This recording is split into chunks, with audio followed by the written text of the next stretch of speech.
Give me your money. Sorry to scare you like that with my keys, but it was just a gag. It's kind of in the theme of what we're talking about today. Today I'm going to be giving you a little tour here in Manhattan of places and spots that pertain to celebrity crimes. Ew. But we all know how we love celebrities, right? There's some interesting ones here that you may not know about. But that being said, before we start, guys, check out the Patreon. That's a huge help. Helps to fund these things, helps to improve the quality. I don't know if you noticed the crisp polish output we're doing here. All thanks to Eric. How you doing, Eric? I noticed the quality. I'm sure you did. So, check out the Patreon. That helps. And also, too, please subscribe. That is a huge help.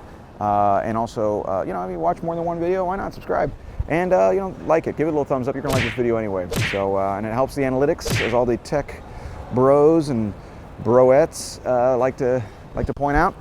But, before we start, I don't know, Eric, are you ready? You ready for this thing? You ready to walk, see some places, see some crazy celebrity crime stories? Is it safe? Is it safe is always the question you have to ask. Well, I don't know. Very definitive answer there. Yeah, that's true. I guess I don't know if it's safe. We'll find out. So I guess with that, I don't know. Let's go.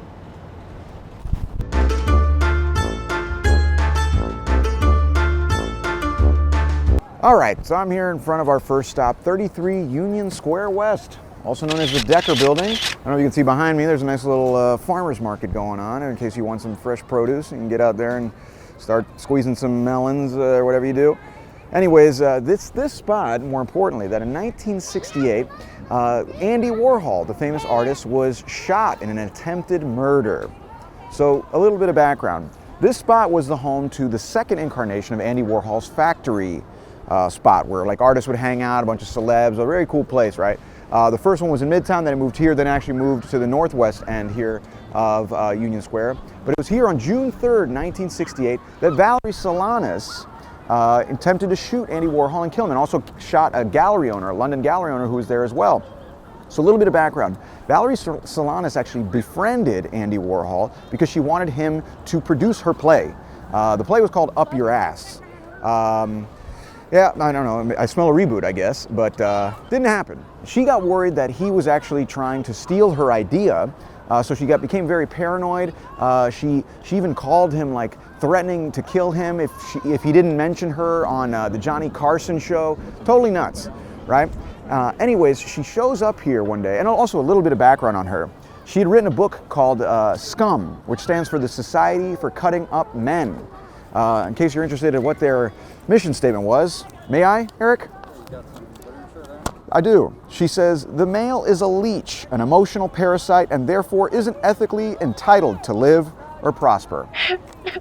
I'm not going to disagree. But she was the sole member of this group, and I think it might have been a problem of rebranding.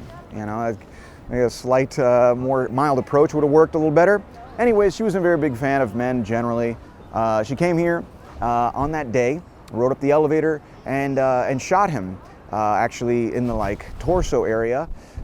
He survived. He was actually dead, clinically dead for a few moments, but was brought back to life, and for the rest of his life had to wear a surgical corset around his torso to kind of keep his organs in place or whatever. That's pretty messed up, huh? But he was never the same. His friends all said that after that he became more paranoid, more interested in the macabre, actually, and he was a very, very different person from what he was before.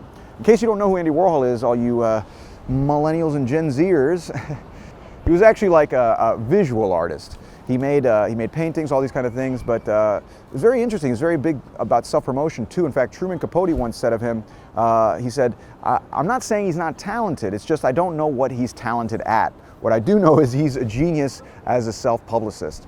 So I guess that means that if Andy Warhol was alive today, he'd probably be doing TikTok dances. But, that being said, it all happened right here.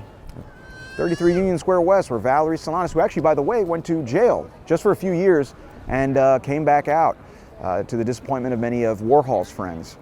She shot him right here, and a London gallery owner, right in this building in front of the farmer's market. People walking around, buying paprika or whatever and don't even realize that happened here. Pretty spooky. Well, that first story has me feeling pretty dirty. So dirty, maybe I should, wash up before we head over to our next spot. Let's go.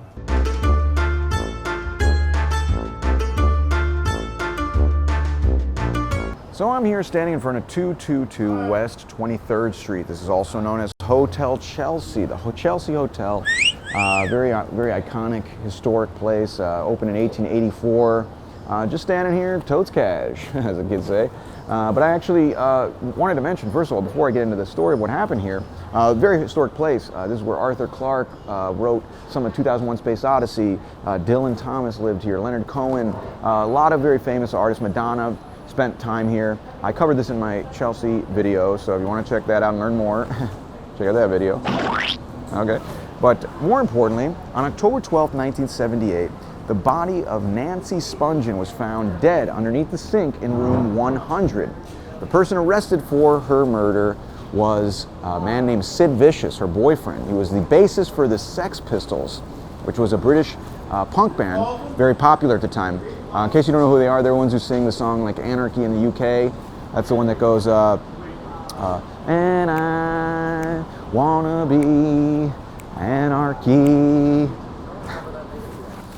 That was more like the lounge singer version, actually, but you get it. Anyways, so he was arrested initially. He denied it. It went back and forth. There were lots of theories about what happened.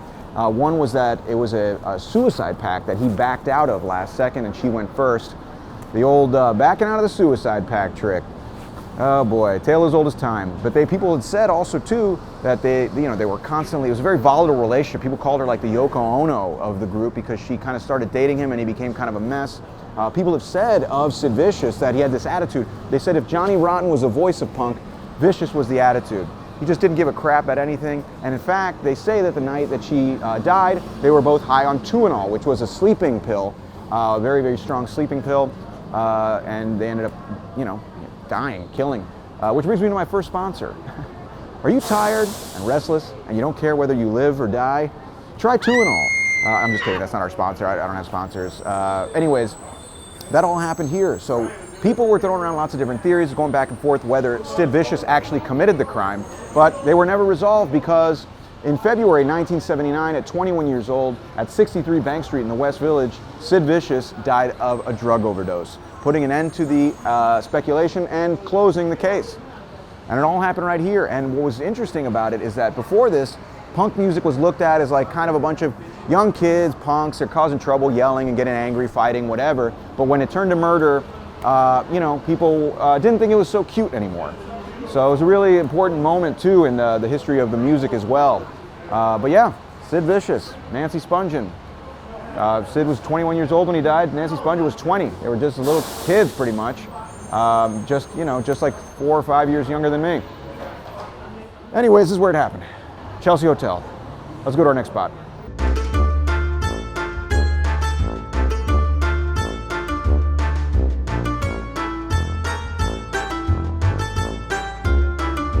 So we're now in the Upper East Side, actually, at 60 East 97th Street, where in 1978, the daughter of a very famous fashion designer was returned to him after being kidnapped. So let me tell you the story. On February 3rd, 1978, Marcy Klein, the 11-year-old daughter of Calvin Klein, was kidnapped and held for ransom. In case you don't know who Calvin Klein is, very famous fashion designer. He actually designed all these clothes. I'm just kidding. Calvin Klein's so 90s. This is all Balenciaga.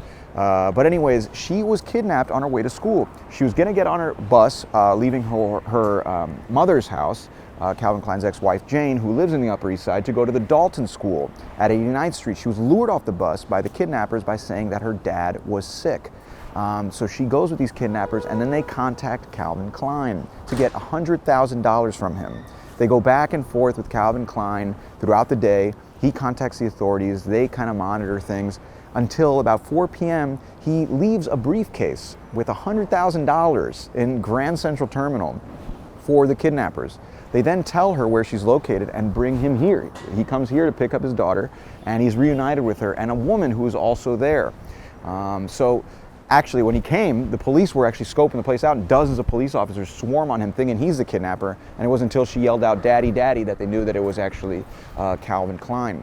A woman is actually also kidnapped, was a former babysitter of hers. Paula Ranze, who was actually hired by the Klein family to babysit her, she claimed to have been kidnapped as well.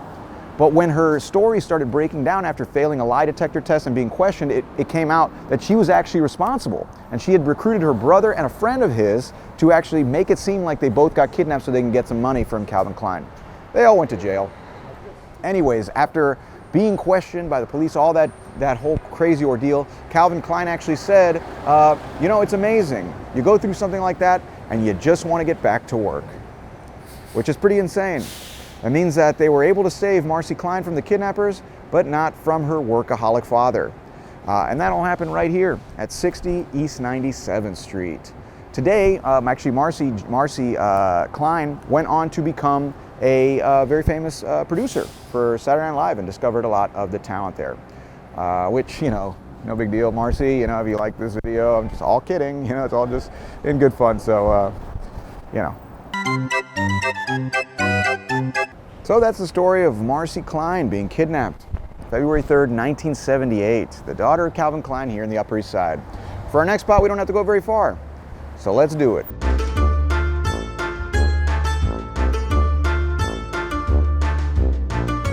So I'm here still in the Upper East Side, fancy old Upper East Side, at the intersection of 88th and Park Avenue. And this is where in 1986, a very beloved news anchor was beaten up to high hell.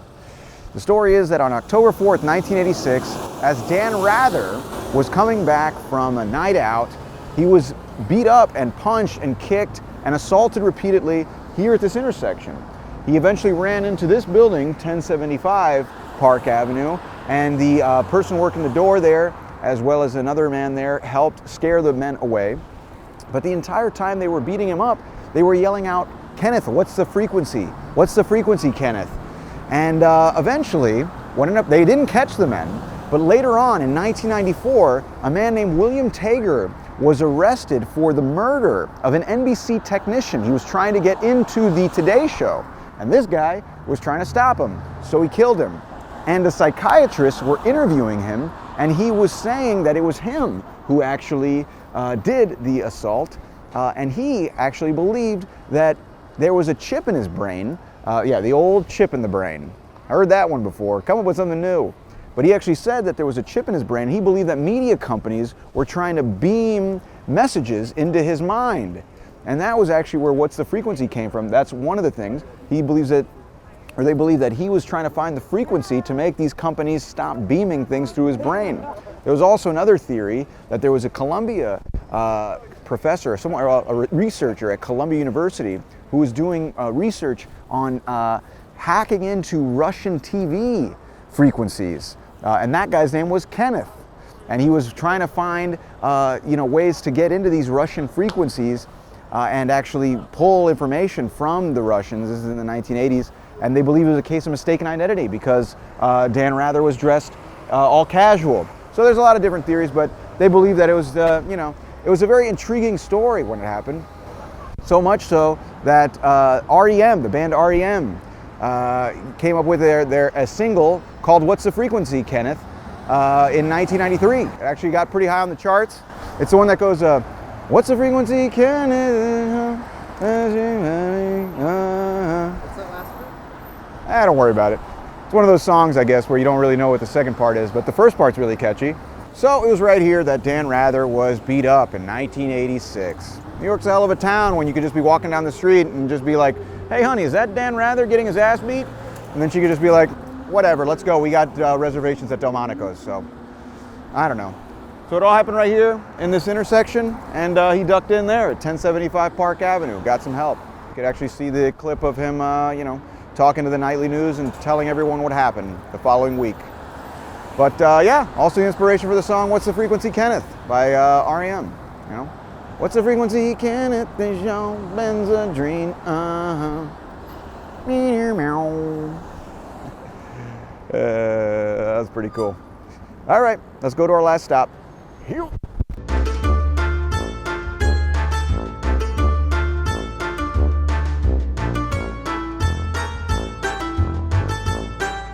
All right, so I'm here at our last stop. We're at the corner of 72nd and Central Park West. next to the world-famous Dakota building. This was finished in 1884. Henry Hardenberg was the designer. He also designed the plaza. Very beautiful building. Lots of celebrities have lived here throughout the past, but it was here at the entrance where on December 8th, 1980, John Lennon was shot and killed by a crazed fan. So a man named, a 25-year-old boy named Mark David Chapman came from Hawaii with the intent of killing his longtime idol, John Lennon. He actually stayed at the Sheraton nearby. He was kind of out of his mind. He actually made a list of people he was going to kill in case John Lennon wasn't here, including Jackie Onassis, George C. Scott, Johnny Carson.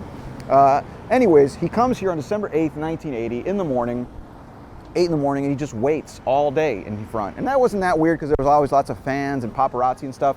But John Lennon didn't come down till later because that morning, actually, he was on a photo shoot with Annie Leibovitz, who was taking pictures for Rolling Stone magazine. And the result of those photo shoots the day he was killed were those pictures where he's like naked, draped over Yoko Ono in bed. I don't know if you guys know those pictures, but they were taken the morning he was killed. Anyways, not to harp on that, he doesn't come down till around like 5 p.m. or so and actually encounters Mark David Chapman in front. And Mark is like seeing his idol, he's like all caught up. The best he could do was give him a copy of Double Fantasy, which was his most recent album, which he signed for him. There's actually a picture of him signing an autograph for his eventual murder.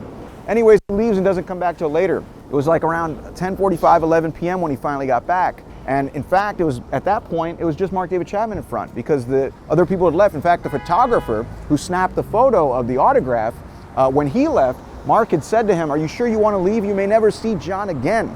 Because he kind of wanted an excuse to not kill John Lennon. He wanted the guy to stay, but the guy is like, whatever, he just leaves. Anyways, it's around like 11 p.m. The limo pulls up, Yoko gets out, John gets out. John kind of says hello to Mark, walks into the tunnel. Mark David Chapman regains his composure and says, "Hey, John." John starts turning around. He fires 5 shots, hits him 4 times. And he basically falls there and dies en route to the Roosevelt Hospital, which is today Mount Sinai, where he's pronounced dead at 11:15 p.m. Interestingly enough, Yoko had wanted the news to be kept secret of his death before, so she could have a chance to tell their son, who was at home watching TV. But in fact, there was a producer at the hospital for ABC, and he got wind of what was happening, so he called the studio and they actually announced it on Monday Night Football. You can still watch Howard Cosell make the announcement on Monday Night Football. Interestingly enough, one of the doctors who was tending to him in the ER said that they didn't even know who he was when he came in. They're like, "This guy looks a lot like John Lennon." It wasn't until they saw his ID after already starting work on the guy that they realized it was John Lennon. So he's pronounced dead, 11:15, 42 years old. They make the announcement, all this commotion, everything, weren't able to process the severity of the moment until afterwards. The doctor said he sat down to rest in the hospital, and they heard the song "All My Lovin'" by the Beatles on hospital radio. And he's just kind of like overwhelmed them all, and they all kind of just mourned his death. So the police come and they arrest Mark David Chapman, who stayed here waiting. He had a copy of the summer reading classic, the high school summer reading classic of Catcher in the Rye, where inside he had written to Holden Caulfield, from Holden Caulfield, "This is my statement." I guess you got to give him credit for having the actual book and not the Cliff Notes. But he has said since that he believed himself to be kind of like a Holden Caulfield-like figure, because in the book, this guy Holden Caulfield takes issue with all the phonies and fakes in his peer group, and that's what Mark David Chapman thought he was doing. He thought he was eliminating a fake. He believed that John Lennon had turned into a fake and a phony.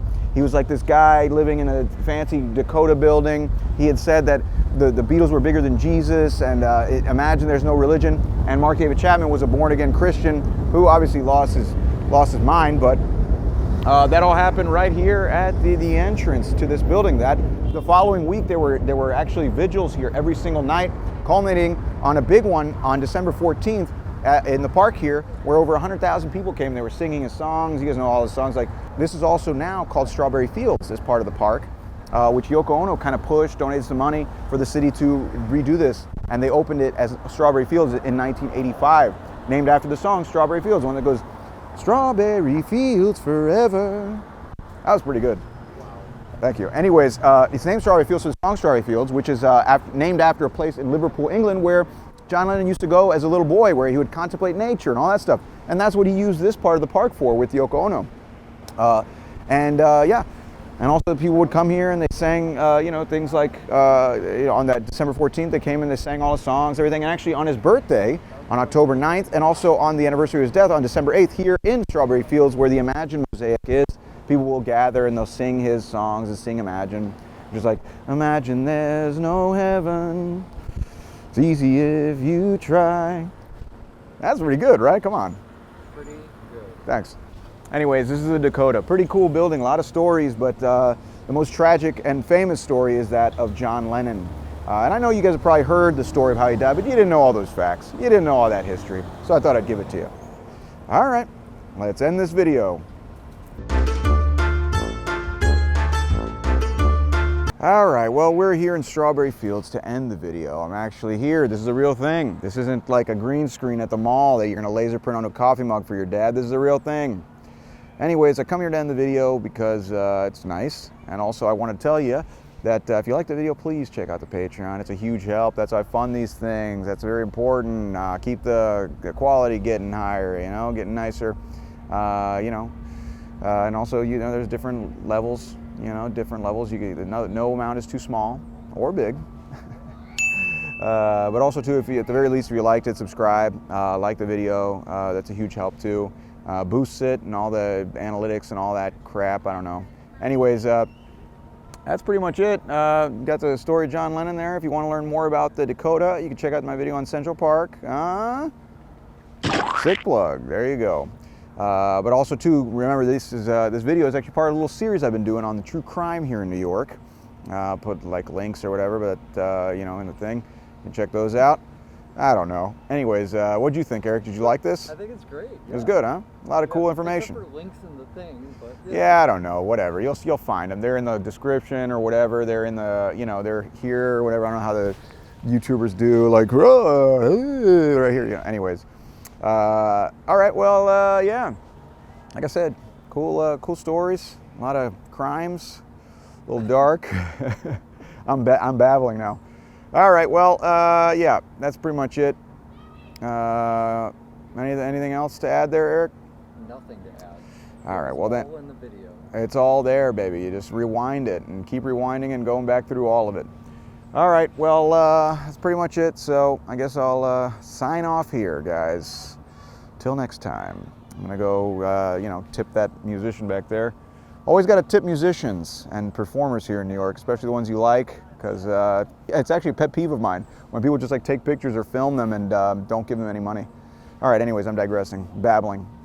All right, well, that being said, time to get out of here. See y'all later. Sick.